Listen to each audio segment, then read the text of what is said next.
Hello friends, welcome to பாண்டியநாட் சமையல்.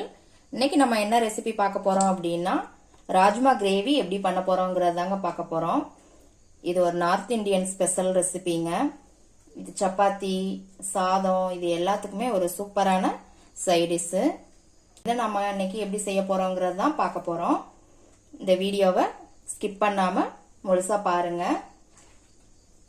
இந்த video பார்க்கறதுக்கு முன்னாடி சப்ஸ்கிரைப் பண்ணாதவங்க சப்ஸ்கிரைப் பண்ணுங்க. அப்படியே பக்கத்தில் இருக்க பெல் ஐக்கான் பட்டனையும் அமைக்கிருங்க. அப்போதான் நான் போடுற வீடியோஸ் எல்லாம் உங்களுக்கு நோட்டிஃபிகேஷனில் வரும். மேலும் மேலும் பாண்டியநாட் சமையல் சேனலுக்கு எப்பயும் சப்போர்ட் பண்ணிக்கிட்டே இருங்க ஃப்ரெண்ட்ஸ். இப்போ வாங்க இந்த கிரேவியை எப்படி பண்ணலாங்கிறத பார்க்கலாம். ராஜ்மா கிரேவி செய்யறதுக்கு இந்த பயிரை நம்ம 10லேருந்து 12 மணி நேரம் பக்கம் ஊற வைக்கணுங்க. இதுதான் அந்த பருப்பு. பீன்ஸ் மாதிரி தாங்க இருக்கும். பீன்ஸ் வகையை சேர்ந்ததுதான் பட்டர் பீன்ஸு இதெல்லாம் பார்த்துருப்பீங்க. அந்த வகையை சேர்ந்தது தான் இது. இந்த மாதிரி தான் இருக்கும். கிட்னி பீன்ஸ்னு கூட இதை சொல்லுவாங்க. இப்போ இது எல்லா கடைகள்லையுமே கிடைக்குது. மளிகை கடையிலேருந்து டிபார்ட்மெண்ட் ஸ்டோர்லேருந்து எல்லா இடத்துலையுமே இது கிடைக்குது.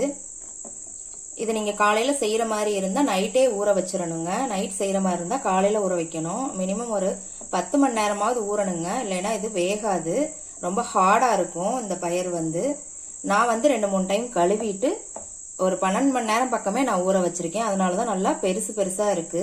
இப்போ இதை நம்ம குக்கரில் போட்டுடலாம். இப்போ நான் குக்கரில் போட்டேங்க. இதில் கொஞ்சம் உப்பு சேர்த்துக்கலாம். இப்போ 5லேருந்து 6 விசில் பக்கம் விட்டுக்கலாங்க. அப்போதான் நல்லா வேகும். பாருங்க, குக்கரில் வேக வச்சு எடுத்துக்கிட்டேங்க. நான் இன்னைக்கு ஒரு 6 விசில் பக்கம் விட்டேங்க. நல்லா வெந்துருச்சு. இப்போ ஒரு கடாய் வச்சிருக்கிறேங்க. அதில் ஒரு 3 ஸ்பூன் பக்கம் எண்ணெய் விட்டுக்கோங்க. இதில் ஒரு பெரிய வெங்காயம் இந்த மாதிரி நீல வாக்கில் கட் பண்ணி போட்டுக்கோங்க. இதை நல்லா வதக்கிக்கோங்க. நல்லா சுருள்ற அளவுக்கு வதக்கணுங்க. கலர் சேஞ்ச் ஆகணும் நல்லா. இது எதுக்கு அப்படின்னா நல்லா வதக்கி ஆறுனதுக்கப்புறம் நம்ம பேஸ்ட் பண்ணி எடுத்துக்க போகிறோம். அதனால் நல்லா வதக்கிக்கலாம். பாருங்க, நல்லா வதங்கிருச்சு. இந்த அளவுக்கு வதங்கணுங்க. இப்போ நம்ம இதை ஒரு பிளேட்டில் மாற்றிடலாம். ஆறுனதுக்கப்புறம் நைஸாக பேஸ்ட் பண்ணி எடுத்துக்கலாம். இப்போ அதே கடாயில் 1/2 ஸ்பூன் பட்டர் போட்டுக்கலாம். பட்டர் நல்லா மெல்ட் ஆகட்டும். இப்போ இதில் 1/2 ஸ்பூன் சீரகம், இது லேசாக பொரியட்டும். இதோட ஒரு பெரிய வெங்காயம் சின்ன சின்னதாக இந்த மாதிரி கட் பண்ணி போட்டுக்கோங்க.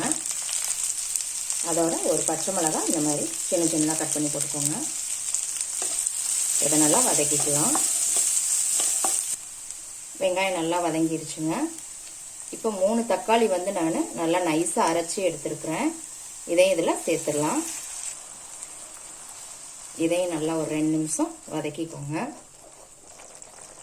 இப்போ தக்காளி நல்லா வதங்கிடுச்சுங்க. இப்போ தக்காளி நல்லா வதங்கினது நம்ம வதக்கி அரைச்சோம் இல்லைங்களா வெங்காய பேஸ்ட்டு, அதையும் இதில் சேர்த்துடலாம்.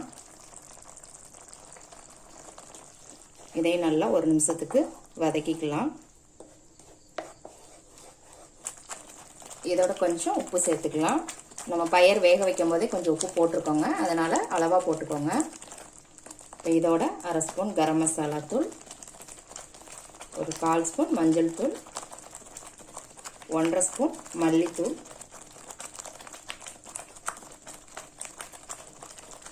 1/2 ஸ்பூன் தனி மிளகாத்தூள். காரம் உங்களுக்கு ஏற்ற மாதிரி கூட குறைச்சி போட்டுக்கோங்க. இது நான் 1/4 கிலோ அளவுக்கு தாங்க அன்னைக்கு நான் எல்லா மெஷர்மெண்ட்டும் சொல்லியிருக்கிறேன். நீங்கள் அந்த அளவுகளுக்கு தகுந்த மாதிரி நீங்கள் உப்பு காரம்லாம் நீங்கள் கூட்டிக்கோங்க, குறைச்சிக்கோங்க. இப்போ இது எல்லாத்தையும் நல்லா மிக்ஸ் பண்ணி நல்லா வதக்கி விட்டுக்கலாம், பச்சை வாசம் போகிற அளவுக்கு. இது ஒரு 3 நிமிஷம் நல்லா வதங்கட்டுங்க. ஒரு தட்டு போட்டு மூடி வச்சிடலாம். இப்போ ஒரு 3 நிமிஷம் பக்கம் ஆயிடுச்சுங்க. நல்லா மிக்ஸ் பண்ணி விட்டுட்டு நம்ம வேக வச்ச பயிர் இதில் சேர்த்துடலாம். இதோட ஒரு ஸ்பூன் இஞ்சி பூண்டு பேஸ்ட் போட்டுக்கோங்க. வெங்காயம் வதக்கும் போதே போட்டிருக்கணுங்க, நான் மிஸ் பண்ணிட்டேன். இப்பயும் சேர்த்துக்கலாம். நம்ம இன்னும் 5 நிமிஷம் குக் பண்ண தான் போகிறோம். அதனால பச்சை வாசம்லாம் போயிடும். இப்போ தேவையான அளவு தண்ணி ஊற்றிக்கலாம். கொஞ்சமாக தண்ணி சேர்த்துக்கிறேங்க. நான் கிரேவியாக தான் பண்ண போகிறோம். அதனால் கொஞ்சமாக தண்ணி சேர்த்தா போதும். மீடியம் ஃப்ளேமில் ஒரு 5 நிமிஷம் நல்லா குக் ஆகட்டுங்க. ஒரு தட்டு போட்டு மூடி வச்சிடலாம். இப்போ ஒரு 5 நிமிஷம் ஆயிடுச்சுங்க. நல்லா சூப்பராக ரெடி ஆயிடுச்சு, திக்காகவும் ஆயிடுச்சு. இந்த கிரேவி வந்து சப்பாத்தி, சாதம், ஃப்ரைட் ரைஸு இது எல்லாத்துக்குமே இந்த கிரேவி வந்து சூப்பராக இருக்குங்க. இப்போ இதில் வந்து ஒரு 1/4 ஸ்பூன் வந்து சுகர் சேர்த்துக்கோங்க. இன்னும் டேஸ்ட்டை கூட்டி கொடுக்கும். இதோட கொஞ்சம் கஸ்தூரி மேத்தியை இந்த மாதிரி கசக்கி போட்டுருங்க. கஸ்தூரி மேத்திங்கிறது வேற ஒன்றும் இல்லைங்க, வெந்தயக்கீரையை வந்து காய வச்சு எடுத்து வச்சிருக்கிறது தான். இது வந்து நல்ல டேஸ்ட்டை கூட்டி கொடுக்கும்.